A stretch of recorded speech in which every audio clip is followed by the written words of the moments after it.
Welcome back. I am Carlin Francois here with Contessa Houston for another episode. The Grand Boulevard Coalition looks for your support in turning on and tuning in as we launch our 6th CAN TV media broadcast. Our theme, Most Youth Don't Use. Our focus is implementing educational, prevention, and intervention community strategies that reduce underage drinking and substance abuse for teens and overtime adults. This is the reason why we host this show, and we are so glad to have all of you here with us, joining in online, and we'll be calling in. Thank you. We want to thank all of you and our primary sponsors, to Chicago Area Project,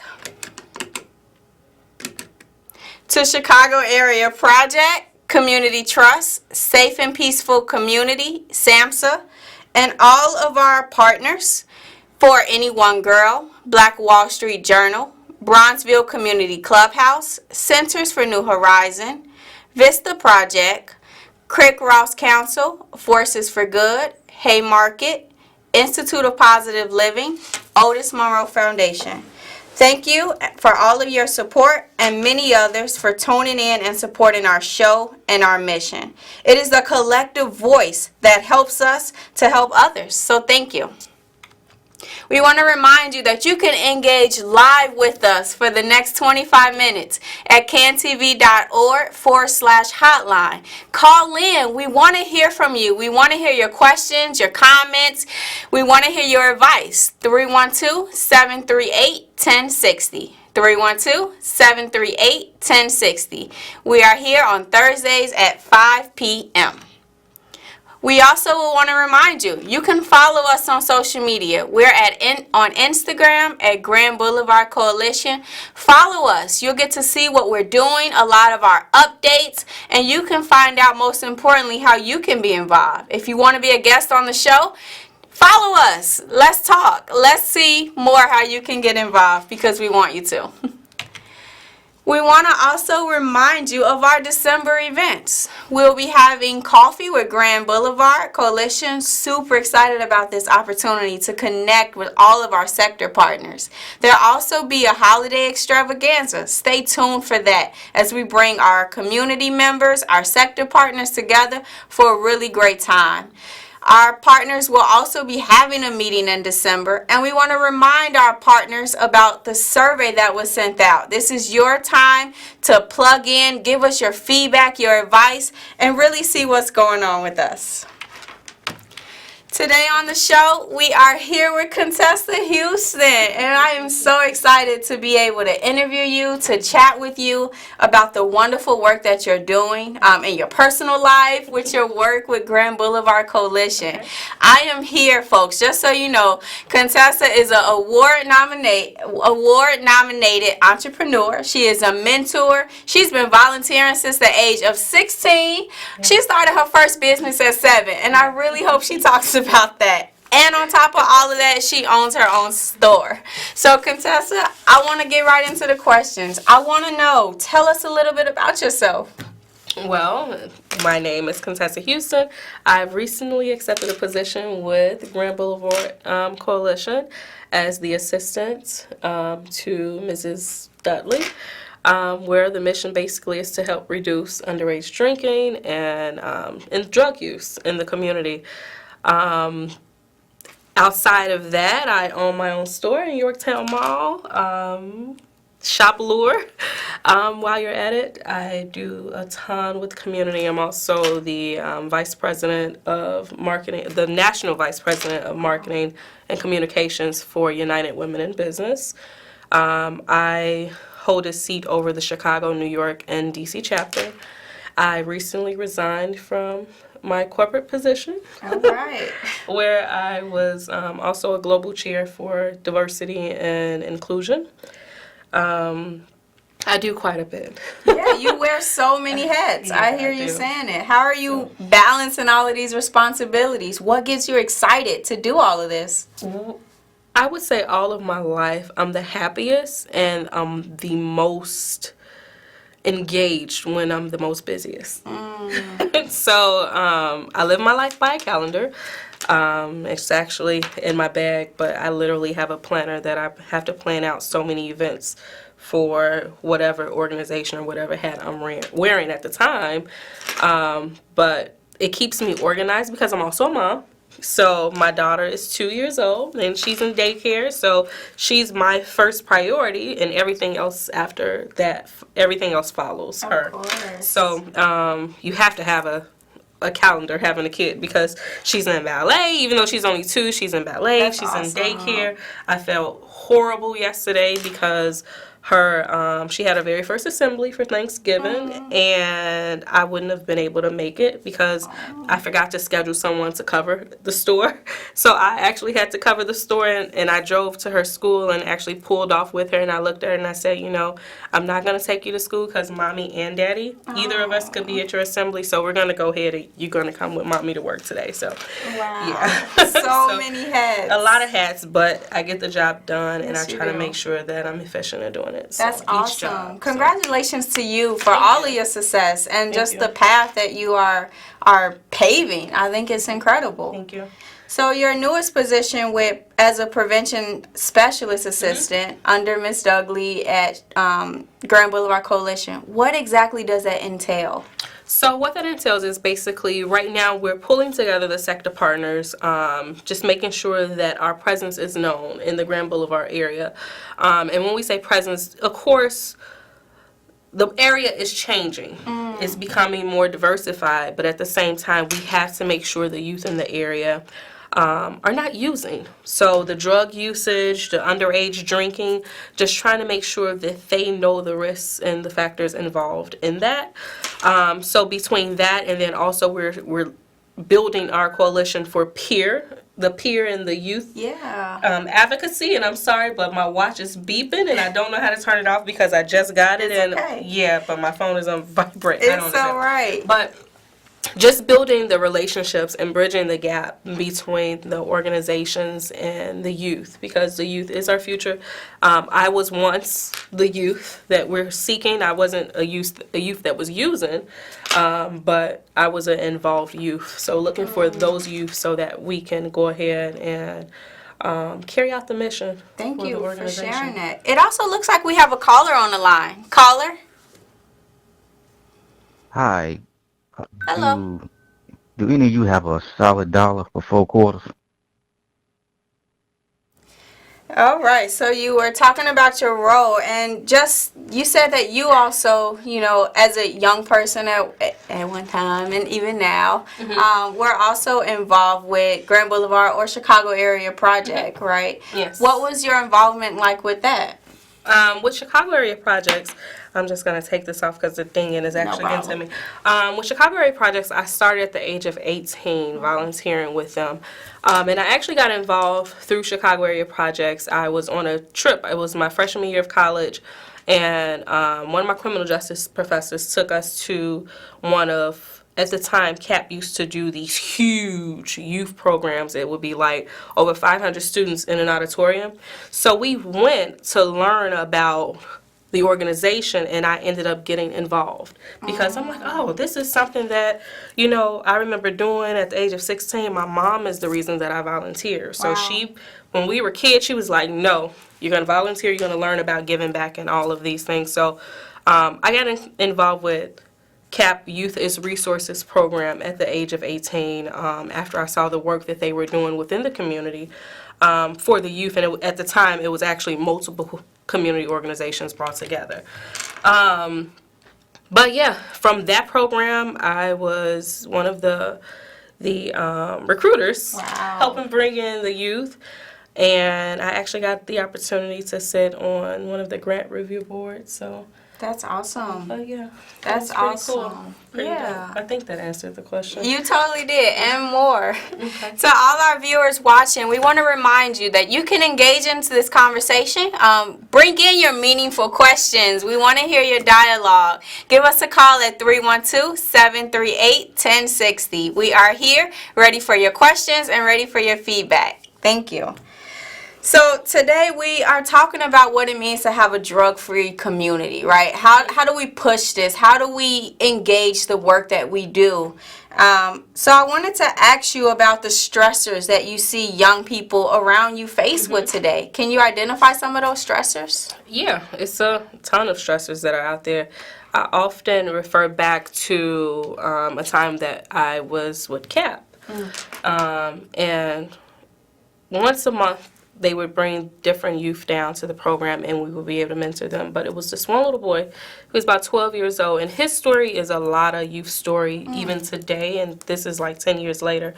But one of the situations was he didn't want to use. He didn't want to go to jail.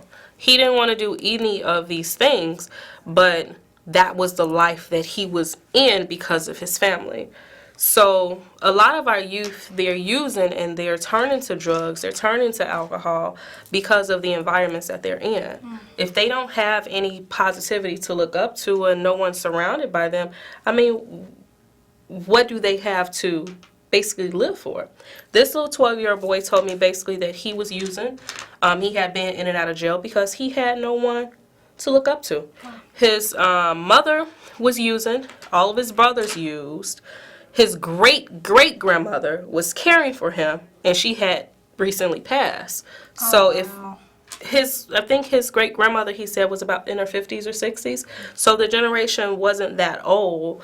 But yeah, so it's like a lot of the youth, they're turning to these different things because of the situations and the environments that they're in. And a lot of times, it's going to take a village to change. Yeah.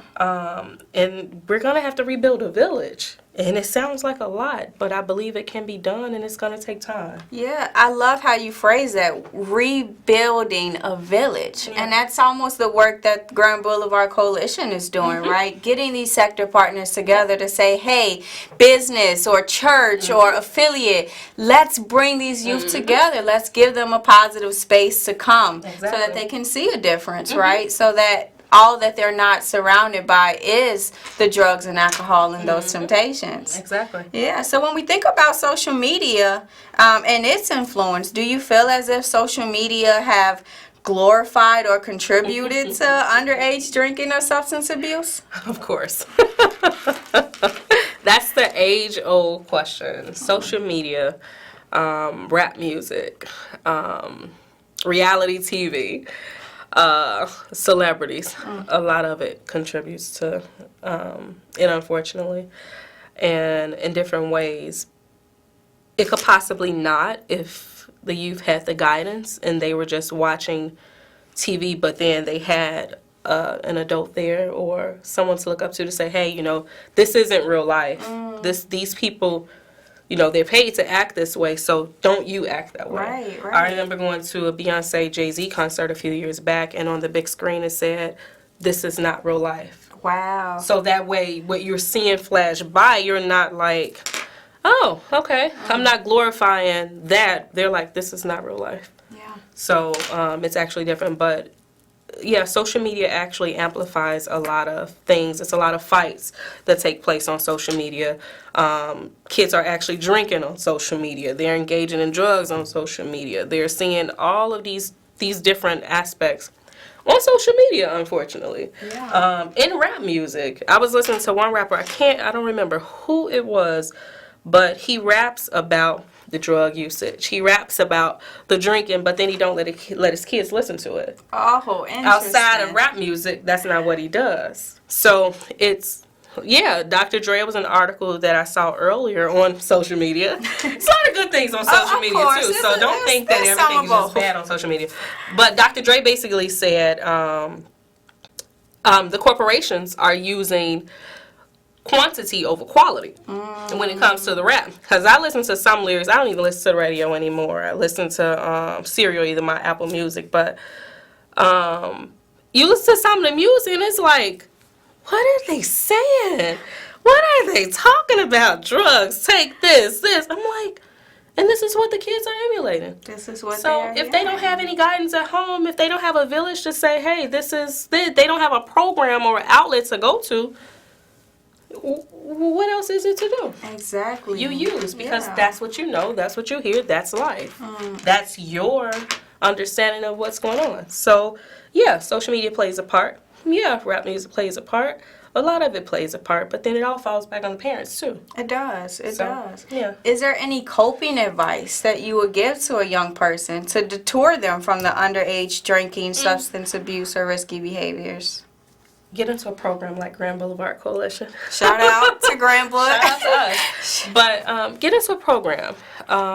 Find our sector partners in the communities that are looking to prevent these things. For instance, we have a survey. I don't know if you all have the link that's there for our survey, but we're always looking for peers, youth peers, to, join in to help us. And, not all the time, but sometimes a stipend could possibly be involved. But it's like, come on board, reach out. You have in the Grand Boulevard area, which is also considered the Bronzeville area, you have the Black Wall Street Journal, you have GBC Us, you have Haymarket, you have Otis Monroe Foundations, the Institute of Positive Living, the Bronzeville Community Clubhouse. You have organizations like this that are there, but a lot of times too, if the youth are looking to go to these programs, you have the other youth that are like, you go there? Why? Like it's not cool. Yeah. But it's actually cool. When I was in high school, it was cool to be cool. All the popular kids, we had good grades. Hey, see? So I don't know how it is now, but and I always tell people I was a popular lame in school. Yeah, I just danced, but people knew me, and I'm like, yeah, but yeah. So it's like we have the programs that are there, but we need the youth. We need you all to send the youth to us. We need you all to call us so that way we can come into the areas, and we could assist more with these programs. If you know a troubled youth, give them our number. Have them call in. Have them reach out to us. Yeah, thank you. Because we don't know that they're in need if they don't say. So. Yeah, and Contessa, you mentioned a few of our partners, so I'm just going to put it back on the screen for our viewers to see the wonderful organizations who are doing work in this city, in our community, who we want to continue to engage with. We want young people to connect to these orgs, along with Grand Boulevard Coalition. If you are in need of some help, whatever the case is, these are good organizations, and we are glad to be able to have them as our sponsors and as our partners. So super grateful for that, and I'm thankful that you brought up a few for our viewers to know and to see about.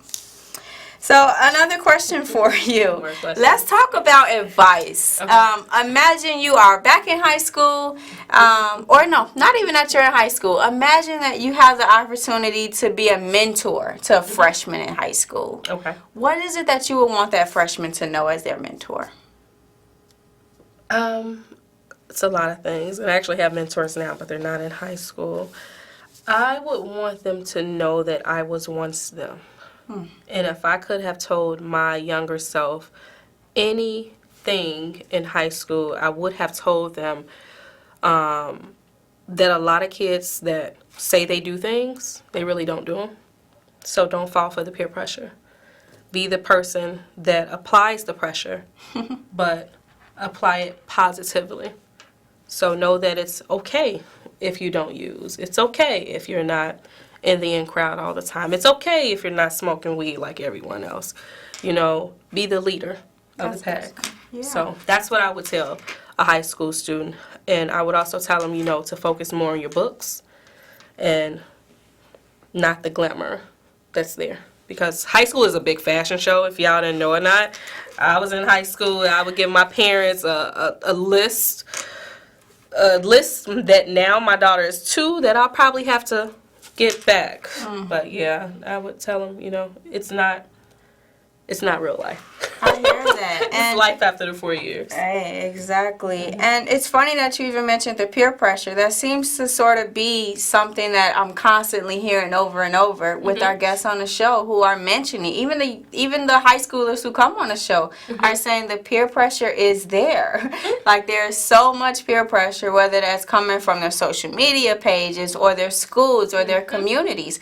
It is there. Yes. Which is why I think it was super important that you mentioned having a a village, right? And rebuilding this village and having community folks to say, you know, there is another way, right? You don't have to give into this peer pressure. Exactly. I think that that's incredible. Exactly. Yeah.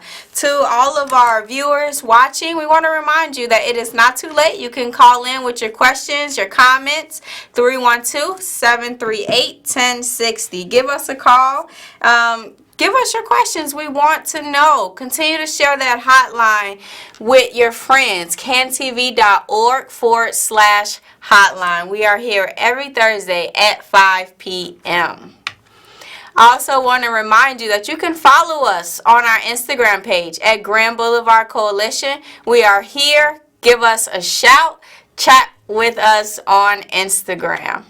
Remember our December events, especially to our partners. Look forward to Coffee with Grand Boulevard, our holiday extravaganza, and that partner survey. We urge you to complete that partner survey. It should have been sent to you via email. Check your emails again. All of our partners that's out there listening, we want to know your feedback on the show. Contessa, it's been wonderful having you on. It's been wonderful hearing about all the great work that you've been doing, even with the new store. Can you give a shout out to it? Where is it? We are located in Lombard. So we are in Yorktown Mall. iShopAllure is our hashtag on social media. So if you at iShopAllure, follow us on Facebook, Instagram, Twitter, Tumblr. We're everywhere. Next week is a full shopping extravaganza, so we have something for everyone next week. Also, Lure, what we do for the youth too, my store for the last 7 years, we've given away prom dresses. Wow. So we're about to get back into the prom dress season. Right after the holidays is where we start focusing on prom. The prom dresses are free. If you are out there and you're listening, we collect prom dresses from February 1st all the way to March 31st. Bring us your beautiful gowns. We are looking for, we accept all gowns. If you have a bridesmaid dress, we do take those, but think about what you would want to wear if you were going to prom. That's true. So keep that in mind when you donate a dress. Ask yourself, would I wear this to prom? And think about this is also 2019, or it'll be 2020. But yeah, the Gift of Glam. Follow the Gift of Glam 7 on social media. Follow us to keep up with that. But yeah, we've been doing it for 7 years now. We collect dresses, and then we have a huge giveaway at the end of it. So we've been featured on WGN a few times, and in the Chicago Sun-Times, the DNA newspaper as well. That's awesome. So that's one thing, and we ask the girls when they're getting the dresses just to tell us a little bit something about how they're planning to give back or if they have given back. So that's one thing that we do push. And we do the no using drugs and also safe sex if you're going to do it for prom too. Unfortunately, that's part of the community and the age we're living in. So thank you so much, Contessa, for being with us. You're welcome. Thank you also for the work that you have contributed to Grand Boulevard Coalition Chicago Area Project as a prevention specialist assistant. Thank you. Thank you to all our viewers for sharing into this conversation, for listening, and we'll see you again next week and the week to follow. Have a happy Thanksgiving and take care. Bye.